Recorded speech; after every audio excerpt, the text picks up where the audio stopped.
Jubilito TV Official. Alright.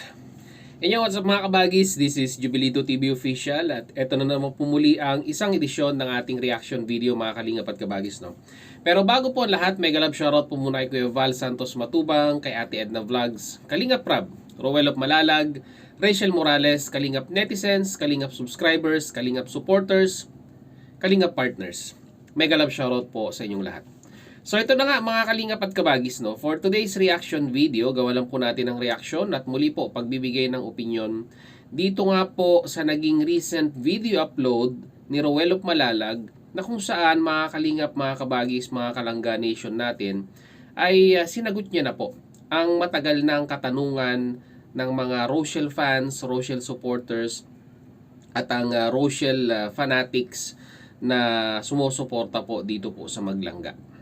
Alam ko po mga Kalangga Nation na talagang ang katanungang ito ay matagal nang naglalaro sa ating isipan na kung saan ay kung darating ba ang pagkakataon na sa hindi po sabihin na nating ini-expect na circumstances ay magpakasal ng hindi pa napaplano ito pong si Rowel of Malalag at si Rachel Morales. Which means, ang ibig ko pong sabihin ay hindi pa nakakapagtapos ng kolehiyo itong si Rachel, ay darating ba tayo sa punto na matutuloy ang kasalang Rowel of Malalag at Rachel Morales.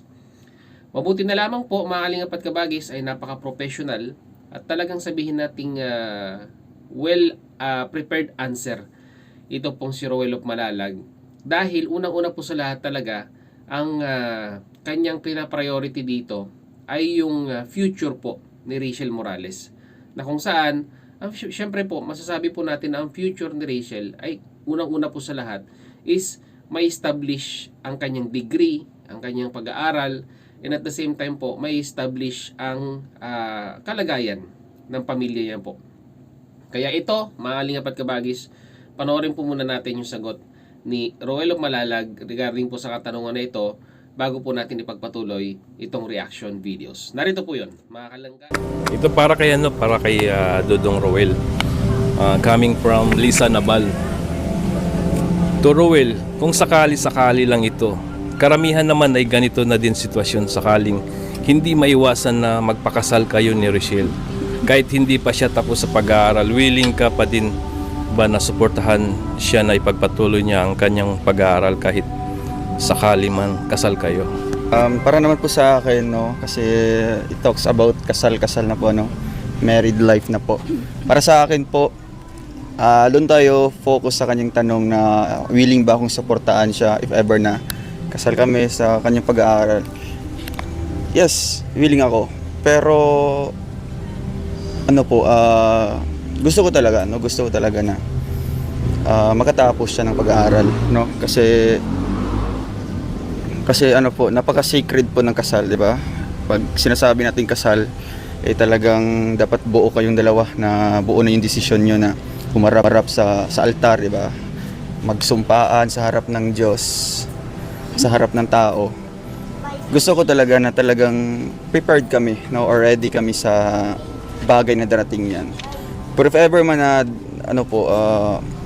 darating yun, syempre kung anong mga desisyon nilang talagang suportado pa rin tayo. Pero ang para sa akin, ayaw ko talaga habang nag-aaral siya tapos magpapakasal na kami. Ayaw ko. Kasi nga, we don't rush anything, di ba? Hindi tayo nagmamadali dito. Hindi ito race yung buhay, di ba? Hindi yan paligsahan kung sino matatapos, kung sino ang maikasal ka agad. Para sa akin, hanggat may stable tayo, yung in terms na financial, di ba, in terms na sa health being natin, talagang prepared tayo diyan, and then sa pamilya, di ba? Of course sa pamilya. If ever na kampante na kami na talagang natulungan na talaga namin yung pamilya namin. So in that time, papapasok pa yung pag-usapan tungkol sa kasal. Pero as of now, gusto ko silang mag-focus sa pag-aaral, no? Ayaw ko siyang i-pressure na ganito, ganyan, di ba? Kaya nga minsan iniisip ko, bakit kino-content nila yung tungkol sa kasal-kasal na kaagad, no?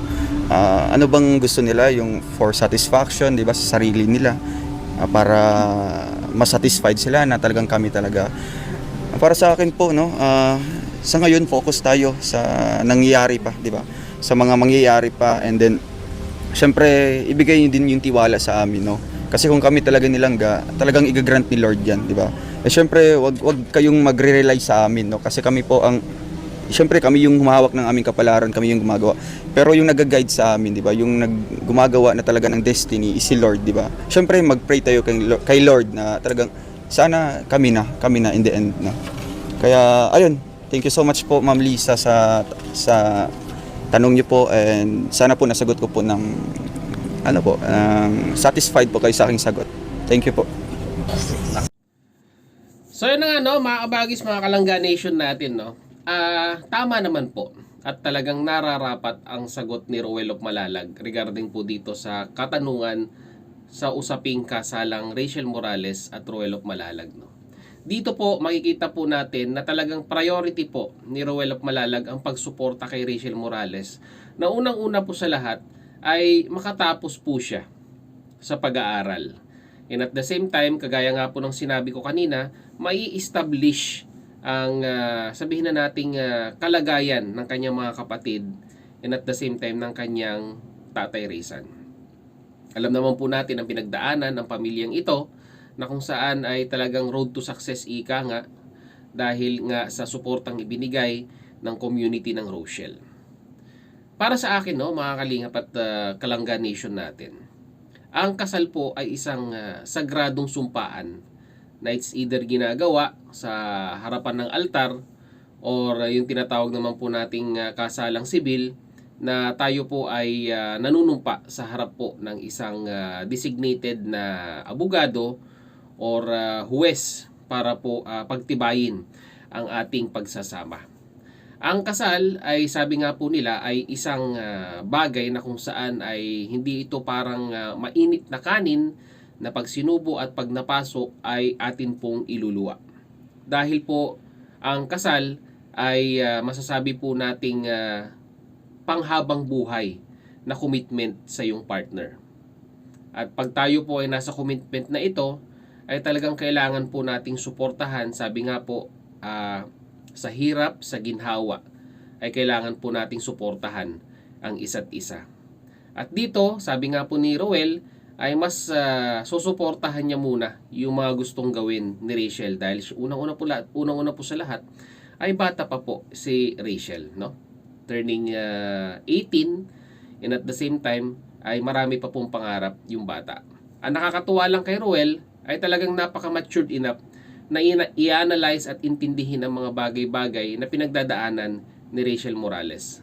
Iniintindi niya ang priority ni Rachel at iniintindi niya yung future din ng pamilya ni Rachel. At gusto niya okay ang lahat. Stable muna financially at syempre po emotionally, at yung nga po yung makapagtapos sa pag-aaral si Rachel bago po pag-usapan ang yun nga po, usapang kasalan. Kumbaga, ang gusto ni Roel, maging maayos muna ang lahat para kay Rachel, para po pag-usapan na yung para naman sa kanilang dalawa. Which is tama naman po, no, mga Kalingap, mga Kalangga Nation natin. Dahil nga po, sabi ko nga po kanina, na ang sagradong sumpaan po ng kasal ay panghabang buhay at kailangang pag-isipan.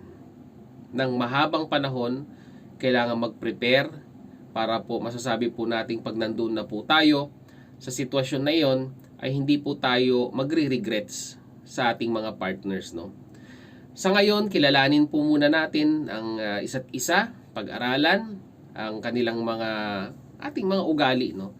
Para pag nandun na po tayo sa pagkakataon na yon, ay well-adjusted na po tayo sa ating environment.